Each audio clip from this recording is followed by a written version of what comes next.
So, all three of these are going to get a workout tonight, just so you know.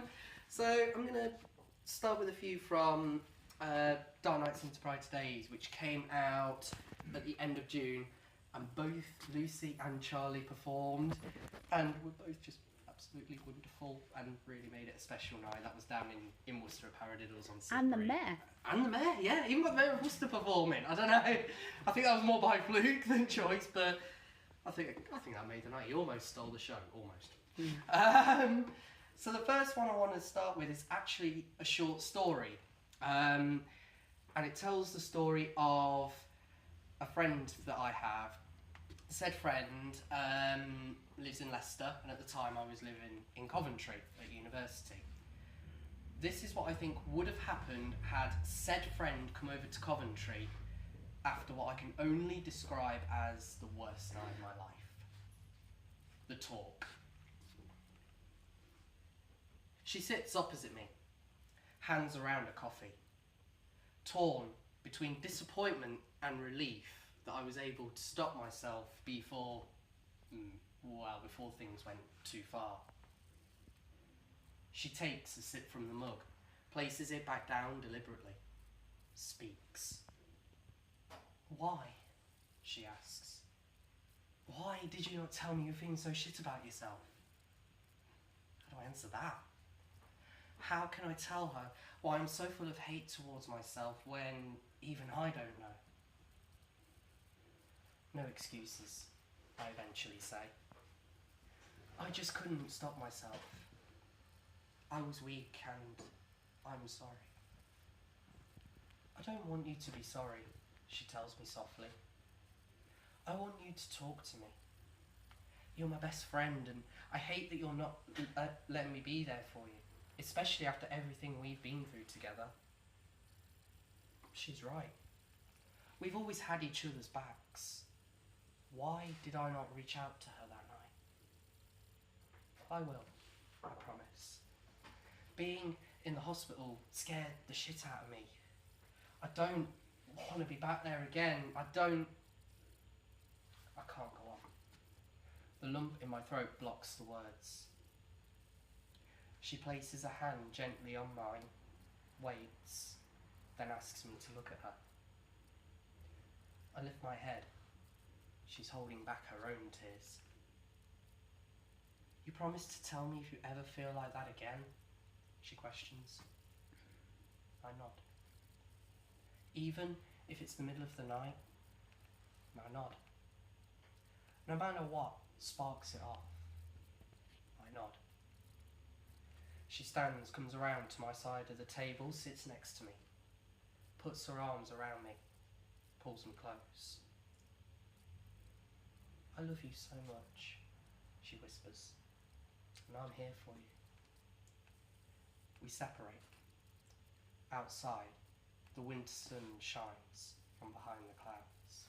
It's for itself, really, but it kind of shows that it's okay to cry every now and then. Cry.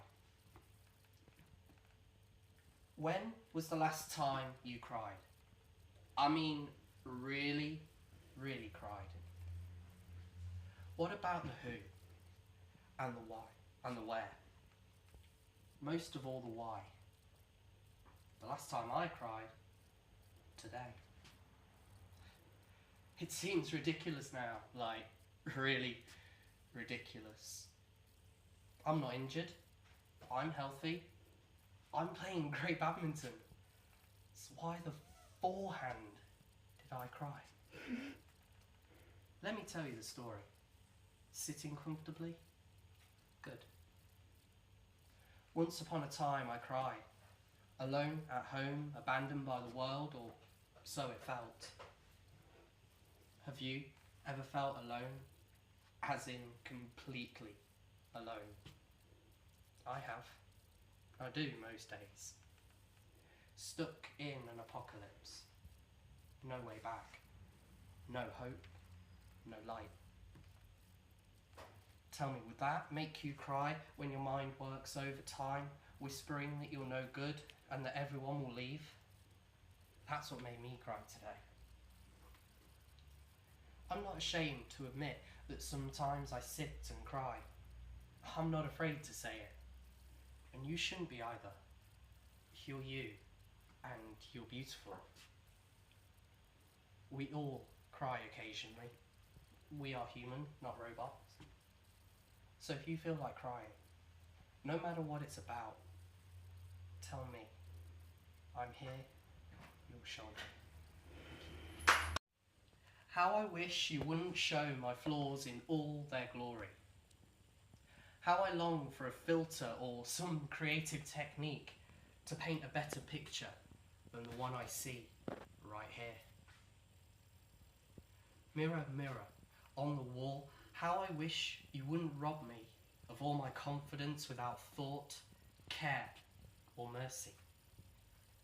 Breaking in, then sneaking out. No time for me to react. Damage well and truly done. Mirror, mirror on the wall, standing smug and arrogant as I change my mind again, choose a new badminton kit because of what you showed me. The top, which makes me look fat, the shorts, which don't hide my legs. Mirror, mirror on the wall, I'm done with your hateful lies. I'm done with the games you play. I'll smash that fake illusion, break free from your deceit, and piece together the truth you've held from me for too long. Mirror, mirror on the wall, you're the cruelest of them all, but this is my fairy tale. This is where I slay the beasts, conquer the demons you've brought, and take the first steps to my happily ever after. About having feelings for someone in your life who you absolutely categorically 1,100,000,000% should never have feelings for. Story of my life. What I shouldn't feel. I shouldn't say the truth I'm about to reveal. I know the cost. The price I'll pay is a pain that won't ever heal. Fear's fingers clasp at my airway. I won't say it. I shouldn't have this fantasy of you and I in my mind. I want it to end and fly off like a butterfly. Because to you, I'm just a friend and I can't lose you. I shouldn't lie about what I honestly feel when your eyes look straight into mine. Love or lust. Either way, it's real. It's alive, giving me a sign. I won't listen. I shouldn't risk damaging what we have right now for something that could fall apart in a heartbeat. That's why, somehow, I must stay quiet. When I drown, it's hit me again. The heaviness, too much to bear. I'm drowning in the rain, but there's no point fighting for air. For now, I will drown, swept out and away by the sea, consumed.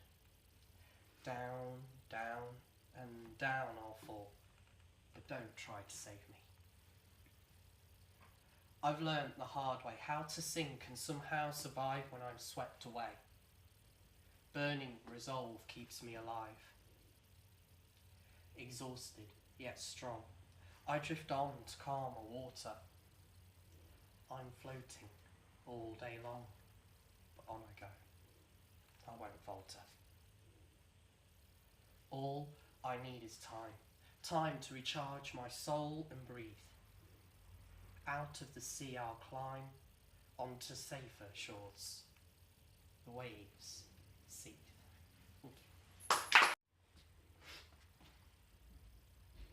Fire burn, fire burn. Ashes fall, ashes fall. Chaos and despair. Begging for help, who will answer your call? Does anyone care? Fear and pain demons cluster unleashed from their cell, summoning all the strength they can muster. With them they bring hell. Ignite, ignite, find that spark once again. Listen to its call. Now is your time, time to destroy the chains, time for them to fall. Rise up, spread your wings and take flight. You're strong, you're reborn, and the spark of resolve is now alight. Sunrise, a new dawn. Beautiful phoenix, now take to the sky. I'm with you, always, hearts forever entwined. I'll hear your cry. Our fire is ablaze. Where Brighter Days all started, really. Going through depression and anxiety, I'd always had this saying, this image of a sunrise coming up after a really dark night, similar to what we've got tonight, and it's kind of like Lena's actually at the start. But you know, just always reminding myself, you know, the sun's gonna come up in 8 hours, you'll be fine. Clean slate, let's go again, basically. So from dark nights into brighter days, dark nights into brighter days. In the darkest night, the stars will still shine, watching over you, making sure you're fine. They will help you through the night to the dawn. In the darkest night, a lighthouse's beam will reveal the way out of this bad dream and to a new day as the sun rises. In the darkest night, the shadow domain, keep your head held high. Break free from the chain. Fly high, butterfly, onto brighter days. In the darkest night, always remember, a new day beckons. Thanks, guys.